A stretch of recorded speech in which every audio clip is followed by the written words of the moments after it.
Start करने से पहले let's discuss briefly about the poet, और इस पोएम के पोएट हैं स्टीफन स्पेंडर। तो स्टीफन स्पेंडर एक इंग्लिश पोएट और एसेइस्ट भी हैं। उनका इंटरेस्ट पॉलिटिक्स में भी था, और जो पोएम है हमारी an elementary school classroom in a slum है, उसके अंदर जो मेन थीम्स मैंने आपको पहले ही बताए थे वो है सोशल इनजस्टिस और क्लास इनइक्वालिटीज़। इस पोएम के एग्जाम्पल के थ्रू जो पोएट है वो अटैक कर रहे हैं उन लोगों को जो गरीब लोग हैं, उनको एक्सप्लॉइट करते हैं, जो कि उनकी कमज़ोरियों का फ़ायदा उठाते हैं। So now let's start with the poem. Stanza 1. Far, far from gusty waves, these children's faces like rootless weeds, the hair torn around their pallor, the tall girl with her weighed down head, the paper-seeming boy with rat's eyes, the stunted, unlucky heir of twisted bones, reciting a father's gnarled disease. His lesson from his desk. At the back of the dim class, one unnoted, sweet and young, his eyes live in a dream of squirrel's game in a tree room other than this. So now let's discuss some difficult words from the stanza. First is gusty. Gusty मतलब होता है energetic. तो poet यहाँ पे क्यों use कर रहे हैं फार फार फ्रॉम गस्टी, यानी कि ये जो बच्चे हैं ये एनर्जेटिक होने से बहुत दूर है, यानी कि ये एनर्जेटिक के बिल्कुल ऑपोजिट है, यानी कि ये डल है। इनके फेसेस कैसे हैं? They look dull. फिर है hair torn around their pallor. Torn around यानी कि अच्छे से उन्होंने बाल बनाए नहीं हुए हैं। और पैलर क्या होता है? पैलर होता है face. That the tall girl with her weighed down head. Weighed down यानी कि सिर नीचे रखा हुआ है, सिर झुका हुआ है। The paper seeming boy. Paper seeming यानी कि पेपर जितना पतला, right? Then is boy with rat's eyes, the stunted, unlucky heir of twisted bones, reciting a father's gnarled disease. gnarled disease एक ऐसी डिजीज होती है जिसमें आपकी बोन्स ट्विस्ट हो जाती है। आपने कई बार देखा होगा, इनकी डिफॉर्मिटी हो जाती है, अलग सी डिफॉर्मेशन हो जाती है बोन्स की, उसको बोलते हैं gnarled disease. One unnoted sweet and young. Unnoted यानी कि अननोटिस्ड, जिसको कोई नोटिस नहीं कर रहा।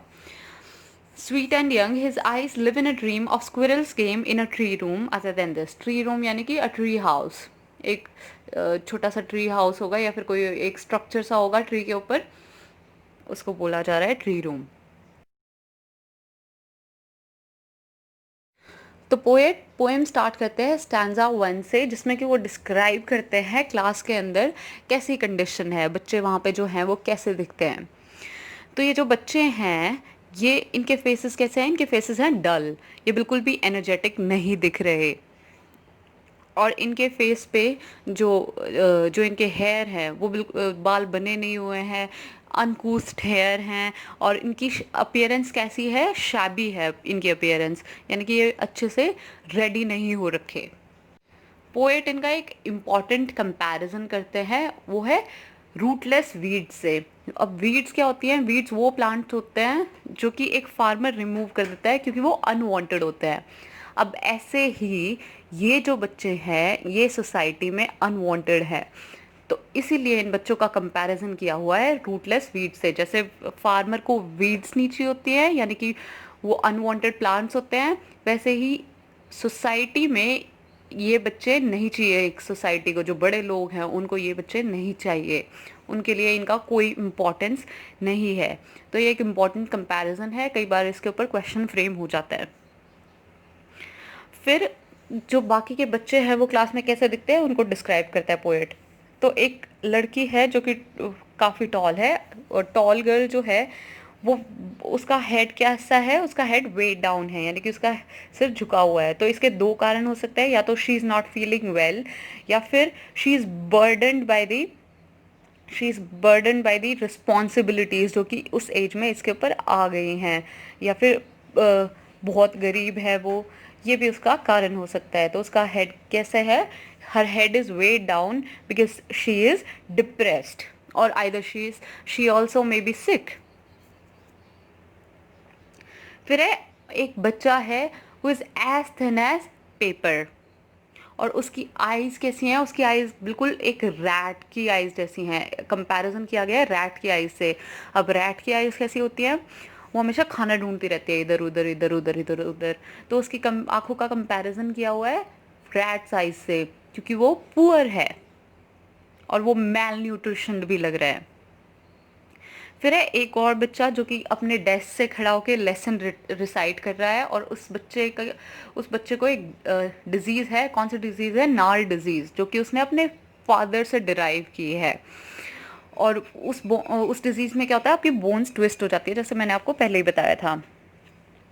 तो जैसे एक कंपैरिजन देखो, जो बाकी के बच्चे होते हैं, जो अमीर बच्चे होते हैं, वो अपने पेरेंट्स से क्या लेके आते हैं, वो अपने पेरेंट्स से गेन करते हैं प्रॉपर्टी वगैरह। लेकिन ये बच्चे हैं, इनके पेरेंट्स के पास इनको देने के लिए डिजीज़ के अलावा और कुछ है ही नहीं। फिर इन सब बच्चों के कंट्रास्ट में लास्ट बेंच पे एक बच्चा बैठा है जो कि इस ये जो सराउंडिंग है, ये जो माहौल है, उससे बिल्कुल अलग है। ही इज़ अननोटिस्ड, किसी ने उसको नोटिस नहीं किया हुआ, और वो बच्चा अपने एक ड्रीमी वर्ल्ड में रह रहा है। शायद उसको रियलिटी ने अभी स्ट्राइक नहीं किया है, शायद ये गरीबी जैसी चीज़ें अभी तक उसको उसके अंदर आई नहीं है। तो वो बच्चा क्या कर रहा है, वो एक ड्रीम वर्ल्ड में है अपने, और वो बाहर आउट ऑफ द विंडो देख रहा है। किस चीज़ को देख रहा है, एक स्क्विरल है उसको देख रहा है, जो कि बार बार ट्री पे चढ़ रही है, उतर रही है। So that is the explanation of the first paragraph.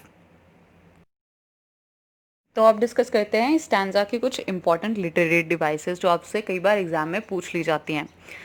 First है सिमिली। मैंने आपको पहले ही बताया था सिमिली कौन सी होती है, वो लिटरेरी डिवाइस जिसमें लाइक और एज लगा के कंपैरिजन किया जाता है। She is as beautiful as Helen, ये क्या होगी, सिमिली। अब इस स्टैंजा में कौन सी है, लाइक रूटलेस वीड्स। और मैंने आपको पहले भी बताया था, ये एक बहुत ही इंपॉर्टेंट कंपैरिजन है, इसको एग्ज़ाम में रिपीटेडली पूछा जाता है, तो ये याद रखना ज़रूरी है। और इनका ये सिमिली यहाँ पे क्यों यूज़ किया गया है, क्योंकि कंपैरिजन किससे किया गया है, अनवांटेड प्लांट्स से। उसके बाद है मेटाफर। मेटाफर कब यूज़ होता है, जब ये सिमिली जैसा ही है। अब लेकिन डिफरेंस क्या है, मेटाफर वहाँ पे यूज़ होता है जहाँ पे कंपैरिजन किया गया हो लेकिन लाइक और एज नहीं लगाया गया हो, यानी कि डायरेक्ट कंपैरिजन। ओके, तो इसमें कौन सा है, पेपर सीमिंग बॉय। अब पेपर सीमिंग बॉय तो हो नहीं सकता, लेकिन इसमें ये बताया गया है कि वो बच्चा कैसा है, पेपर जितना थिन है। तो ये है मेटाफर। फिर है रेपिटेशन। रेपिटेशन मतलब जब एक ही वर्ड को बार बार रिपीट किया जाए। तो ये फर्स्ट लाइन ही थी आपके स्टैंजा की, फार फार फ्रॉम गस्टी वेव्स। तो फार फार का रिपीटेशन है। Now we come to the second stanza. On sour cream walls, donations, Shakespeare's head, cloudless at dawn, civilized dawn riding all cities, belled flowery Tyrolese valley, open-handed map awarding the world its world. And yet, for these children, these windows, not this map, their world, where all their futures painted with a fog, a narrow street sealed in with a lead sky, far, far from rivers, capes, and stars of words. Now, a few difficult words in the paragraph are underlined in front of you. पहला है सार cream walls. अब सार cream को क्यों use किया गया है, वॉल से क्यों कंपेयर किया गया है, क्योंकि जो क्रीम जो होती है वो काफ़ी दिनों तक के लिए आप ऐसे ही छोड़ दो तो वो कैसे हो जाती है, वो खट्टी हो जाती है, और उसका जो कलर होता है वो वाइट से कैसा हो जाता है, पेलिश हो जाता है, येलोइश हो जाता है। तो वो वॉल्स भी ऐसे ही, उनका कलर जो है वो येलो हो चुका है, पेल हो चुका है। वो क्या दिखा रहा है कि these walls are very old. Then is dawn. Dawn कौन सा टाइम होता है, रात खत्म होने के बीच में और सुबह एग्जैक्टली स्टार्ट होने से पहले जो टाइम होता है उसको हम डॉन बोलते हैं। इसका ऑपोजिट होता है dusk. Then is civilised dome. Civilised dome क्या रिप्रेजेंट करता है, जो सिविलाइज्ड वर्ल्ड है, जो इन बच्चों से अलग जो वर्ल्ड है, जो अमीर लोगों का वर्ल्ड है, उसको सिविलाइज्ड डोम के थ्रू रिप्रेजेंट किया गया है। टायरोलीज वैली एक वैली है जहाँ पे बहुत सारे फ्लावर्स हैं और वो एक बहुत ब्यूटीफुल वैली है। Then the second last line, a narrow street sealed in with a lead sky. Sealed क्या होता है? पैक्ड। एक पतली स्ट्रीट जो कि किस चीज से पैक्ड है? एक लेड स्काई से। अब स्काई तो लेड की नहीं हो सकती, सो लेड स्काई मीन्स द जो स्काई का कलर है वो कैसा है? ग्रे है।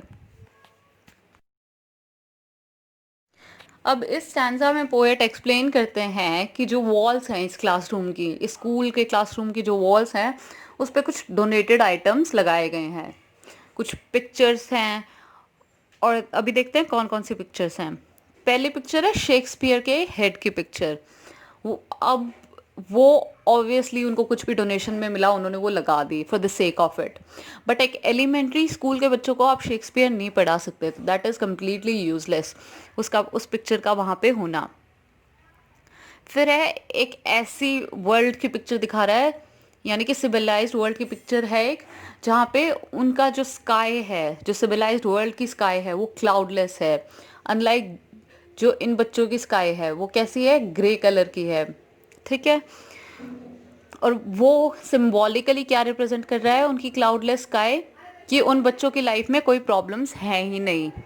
नेक्स्ट पिक्चर है टायरलीज वैली की, जो कि ऑस्ट्रियन एल्पाइन रीजन में है, और जो कि बहुत सुंदर वैली है, जिस जो कि अडॉन्ड है किस चीज़ से? फ्लावर्स से। फिर उसके बाद एक वर्ल्ड मैप की भी पिक्चर है इस क्लासरूम में। और पोएट कहते हैं कि इस पिक्चर का इस क्लास में कोई यूज़ ही नहीं है, क्योंकि ये बच्चों का ये वर्ल्ड है ही नहीं। जो सिविलाइज्ड वर्ल्ड है इससे तो ये बहुत बहुत दूर है। तो ये जो वर्ल्ड है ये इन बच्चों का वर्ल्ड है ही नहीं। वो जो सिविलाइज्ड वर्ल्ड है उसमें ये सारी ब्यूटीफुल चीज़ें हैं, but these children can never be a part of that world. Unfortunately in बच्चों का जो वर्ल्ड है, इन बच्चों का जो फ्यूचर है, that is painted with a grey sky. एक लेड स्काई से वो पैक्ड है। यानी कि ग्रे स्काई क्या रिप्रेजेंट करता है? या तो वहाँ पे वो पोल्यूशन रिप्रेजेंट कर रहा है, या फिर ग्रे स्काई एक लूमी एटमोसफियर भी रिप्रेजेंट करता है, एक सैड एटमोसफियर। क्योंकि इन बच्चों की रियलिटी ही वो है दी। ये बच्चे हर रोज हंगर से सफ़र करते हैं, पॉवर्टी से सफ़र करते हैं, बहुत सारी चीज़ों से इनको सफ़र करना पड़ता है। स्टैंजा में जो लिटरेरी डिवाइसेस हैं, फर्स्ट है मेटाफर। मेटाफर कहाँ पे यूज़ किया गया है? सार क्रीम वॉल्स। जो रूम की वॉल्स है उनको किस चीज़ से कंपेयर किया गया है? सार क्रीम से। और मैंने आपको बताया था ये किस चीज़ के लिए किया गया है? To show the colour of the walls. उसके बाद है narrow street sealed with a lead sky. अब स्काई तो लेड की नहीं बनी हो सकती, तो लेड स्काई किस चीज को रिप्रेजेंट कर रही है? एक ग्रे स्काई को। पिछले स्टैंजा के जैसे इसमें भी रेपिटेशन है फार फार वर्ड का। Stanza number 3। Surely Shakespeare is wicked, the map a bad example, with sheep and sun and love tempting them to steal. For lives that slyly turn in their cramped holes, from fog to endless night, on their slag heap, these children wear skins peeped through by bones and spectacles of steel, with mended glass like bottle bits on stones. All of their time and space are foggy slum. So blot their maps with slum as big as doom. Now a few difficult words in the paragraph are, पहला है wicked. Wicked यानी कि अजीब या फिर evil. उसके बाद है टेम्पटिंग। टेम्पटिंग यानी कि अट्रैक्टिव। फिर है स्लाइली। स्लाइली यानी कि बहुत चालाकी से। फिर है क्रैम्प्ड होल्स। क्रैम्प्ड यानी कि बहुत बहुत छोटा, बहुत कंजस्टेड सा space. Then is slag heap. Slag क्या होता है? एक वो वेस्ट मटेरियल जो कि बच जाता है after preparing some sort of metal. तो स्लैग हीप क्या हो गया? बहुत सारा वो वेस्टेड मेटल इकट्ठा हुआ हुआ। पीप्ड। पीप्ड यानी कि wear skin peeped through bye bones and spectacles of steel. यानी कि उनकी स्किन ऐसी हो रही है जैसे वो अभी उनकी जो बोन्स है वो ऐसी है जैसे अभी उनकी स्किन से बाहर आ जाएंगी, वो उनकी स्किन से पीप कर जाएंगी। मेंडेड। मेंडेड यानी कि repaired. Then is blot. Blot क्या होता है? स्टेन। स्टेन धब्बा। Then is doom. डूम क्या होता है? एक बहुत ही डिजास्टरस किस्मत। यानी कि किसी चीज़ का बहुत डिजास्टरस एंड हो, बहुत ही बुरा एंड हो, तो उसको हम बोलेंगे डूम। तो इस स्टैंजा में पोएट बताते हैं कि जो ये शेक्सपियर की पिक्चर है ये एक बैड एग्जाम्पल है इन बच्चों के लिए, क्योंकि एक एलिमेंट्री क्लास के बच्चों को शेक्सपियर पढ़ाना इज़ अ बिग डील। मतलब आपको एलिमेंट्री क्लास में कभी भी शेक्सपियर नहीं पढ़ाया जाता, और कोई अच्छी क्वालिटी ऑफ एजुकेशन नहीं है इन बच्चों के लिए इन स्कूल्स में। मैथ भी एक बुरा एग्जाम्पल है, क्योंकि इन बच्चों के लिए तो जो एक क्लासरूम है वही उन बच्चों का वर्ल्ड है, जो वो अच्छा वर्ल्ड वो टायरलीज की पिक्चर में दिखाया हुआ है, और जो सिविलाइज्ड डोम की पिक्चर में दिखाया हुआ है वो वर्ल्ड इन बच्चों का कभी हो ही नहीं सकता। अब वो वर्ल्ड जो ये पिक्चर्स हैं ये इनके ऊपर नेगेटिव काम करेंगी, क्यों? क्योंकि इतना सुंदर आपने उस चीज़ को दिखा दिया, इतना सुंदर वर्ल्ड को दिखा दिया आपने, लेकिन इन बच्चों के पास तो वो कुछ है ही नहीं। अब वो चीज़ इन बच्चों को टेम्प्ट करेगी कि हम स्टील करें, यानी कि हम चोरी करें, क्योंकि इन बच्चों की सिचुएशन तो बिल्कुल उस चीज़ से कॉन्ट्रास्टिंग है। ये बच्चे क्रैम्प्ड होल्स में रहते हैं, यानी कि छोटे छोटे घरों में रहते हैं, और इनका जो स्टेट ऑफ ग्लूम है, जो स्टेट ऑफ हंगर और डिस्पेयर है, वो नेवर एंडिंग है, उसका कभी एंड होने ही नहीं वाला है। उनकी बॉडीज कैसी दिखती है, जैसे गार्बेज का कोई हीप इकट्ठा कर दिया हो, और जो बोन्स है वो इतने पतले पतले बच्चे हैं कि ऐसा लग रहा है उनकी स्किन से उनकी बोन्स किसी भी टाइम बाहर आ जाएंगी। तो लास्ट में पोएट कहते हैं कि ये जो स्लम्स हैं ये इन मैप्स के ऊपर, जो ये वर्ल्ड मैप्स है उनके ऊपर एक बहुत ही बड़ा स्टेन है, एक बहुत बड़ा ब्लॉट है, एक बहुत बड़ा धब्बा है। पैराग्राफ में जो लिटरेरी डिवाइसेस है वो है फर्स्ट मेटाफर। मेटाफर है क्रैम्प्ड होल्स। क्रैम्प्ड होल्स किस चीज़ को डिस्क्राइब कर रहा है? उन बच्चों के घरों को जहाँ पे वो रहते हैं, उन घरों को डिस्क्राइब कर रहा है क्रैम्प्ड होल्स। सिमिली है like bottle beads on stones. Like लगा के बॉटल बिट्स एंड स्टोन्स से कंपैरिजन किया गया है, तो ये क्या है? सिमिली। फिर है एलिट्रेशन। एलिट्रेशन अभी तक मैंने आपको बताया नहीं था। एलिट्रेशन होता है जब जो सिमिलर वर्ड्स है उससे कॉन्टिन्यूएशन में यूज़ किया जाए हर एक वर्ड के बिगिनिंग में, तो उसको हम बोलते हैं एलिट्रेशन। फ्रॉम फॉग, तो इसमें एफ एफ का जो है वो एलिट्रेशन है। Stanza 4। Unless governor, inspector, visitor, this map becomes their window, and these windows that shut upon their lives like catacombs break open till they break the town, and show the children to green fields, and make their world run azure on gold sands, and let their tongues run naked into books, the white and green leaves open. History theirs, whose language is the sun.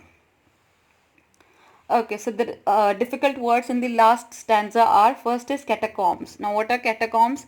Catacombs एक narrow tunnel होती है, underground होती है, जो कि जिसमें ancient रोम में जो डेड बॉडीज होती थी उनको बरी किया जाता था, उसको कैटाकॉम्स बोलते थे। अज्योर क्या होता है? अज्योर एक शेड होता है ब्लू कलर का, एक शेड को हम अज्योर बोलते हैं। स्टैंजा में जो लिटरेरी डिवाइसेस हैं, फर्स्ट है मेटाफर। मेटाफर कहाँ पे यूज़ किया गया है? सार क्रीम वॉल्स। जो रूम की वॉल्स है उनको किस चीज़ से कंपेयर किया गया है? सार क्रीम से। और मैंने आपको बताया था ये किस चीज़ के लिए किया गया है? To show the colour of the walls. उसके बाद है narrow street sealed with a lead sky. अब स्काई तो लेड की नहीं बनी हो सकती, तो लेड स्काई किस चीज़ को रिप्रेजेंट कर रही है? एक ग्रे स्काई को। पिछले स्टैंजा के जैसे इसमें भी रेपिटेशन है फार फार वर्ड का।